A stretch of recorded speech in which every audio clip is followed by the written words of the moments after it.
continuing with the rant, OnePlus Nord smartwatch has been leaked a few times. Going by the history, OnePlus entered the smartwatch market in 2021. The watch was pretty okay, but it failed miserably because it was very overpriced and featured nothing compared to the competition. So now a popular tipster, Mukul Sharma, has leaked out some details about the Nord smartwatch. Two colors have been said to be coming, one is black or white, but he's saying he's now ruling out the possibility of more colors. There should be a fitness-centric watch on a budget and with a solid battery life.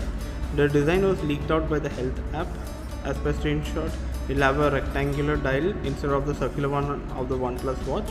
It seems to have metal frames with rounded corners, and it has a crown on the side.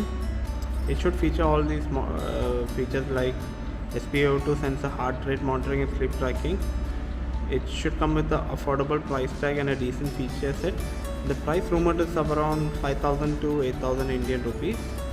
The launch should be very soon because it has been spotted in the BIS database, that's the Bureau of India Standard database. The launch, the price and details have not been revealed, but we are expecting more in a few days. So like, share and subscribe for more such videos.